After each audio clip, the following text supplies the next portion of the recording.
Alright, Truckers and Truckers. Well, time for the third episode of Review of the Day with the Outcast. The Enterprise is contacted by a human race called the Janai. They are a race who have no gender. They ask the crew for help in finding a shuttle which has gone missing. It is theorized that the shuttle disappeared into a pocket of null space. This is a pocket of space which drains energy rapidly. In short order, a rescue mission is planned, for which Riker volunteers to pilot a shuttle to retrieve the shuttle crew. A member of the Janai named Soren insists on accompanying Riker, acting as co-pilot. Soren proves to be a good pilot. Riker and Soren share a meal and become more comfortable with each other. They are interrupted by another Janai, and Soren leaves quickly. While the pair is trading the null space, the shuttle is damaged, and Soren is injured. While being treated by Dr. Crusher, Soren asks her several questions about female gender identification. While Soren and Riker work on the shuttle, Soren confesses that she is attracted to Riker, and further that she has female gender identity. Soren explains that the Janai are an androgynous species that view the expression of any sort of male or female gender, and especially sexual liaisons, as a sexual perversion. According to their official doctrine, the Janai have evolved beyond gender and thus view the idea of male-female sexuality as primitive.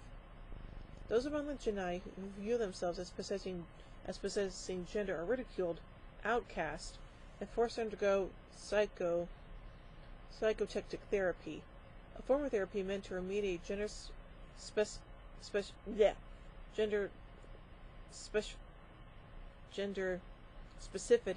and allow acceptance back into Janai society. The affair between Riker and Soren grows and eventually is discovered. Soren is essentially put on trial, where she passionately defends herself and expresses her outrage at what their society does to those who are different, before which Riker barges in and tries to take the blame for the situation without success. Janai diplomats force Soren to undergo this therapy, citing reformed citizens' newfound happiness and desire to be normal. Riker's emotions and love for Soren grow, and he decides that he cannot leave Soren to this fate. He tries to explain the situation to Picard, who is sympathetic to Riker, but says he cannot sanction a rescue mission as it violates the Prime Directive, not to mention Riker throwing away his career. Worf visits Riker in his quarters and offers to go with him on an unannounced visit to rescue Soren, since he is unwilling to let Riker face the task alone. When Riker and Worf beam down to the plane to rescue Soren, he realizes that the therapy has already been performed.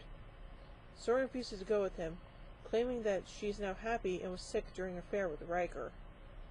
Soren apologizes to Riker, who returns to the Enterprise with Worf. Aw, poor Riker. That guy just can't catch a break, can he? So anyway, let's get some background information about this episode. The episode was intended to address the contemporary issue of LGBT rights. Before he died, franchise creator Gene Roddenberry had expressed support for having LGBT characters being written onto the series. While no such characters were officially included, this episode was designed to comment on real-life transphobia and gender identity issues. The episode was met with both praise and criticism from the LGBT community. In the case of the latter, criticism came from people who felt that it sanctioned the brainwashing therapy to which Soren was subjected, and others who felt that the creative staff abdicated their responsibility to explore the issue. Actor Jonathan Frakes, who played Riker, also commented that the episode was not daring enough, and that Soren, who was played by Melinda Kalia, should have been more evidently male. Okay then. Well, I say this is a pretty interesting episode, and I wish that topics like this were discussed or talked about in other Star Trek shows. So, yeah. So overall, I give The Outcast 5 warp cores out of 5.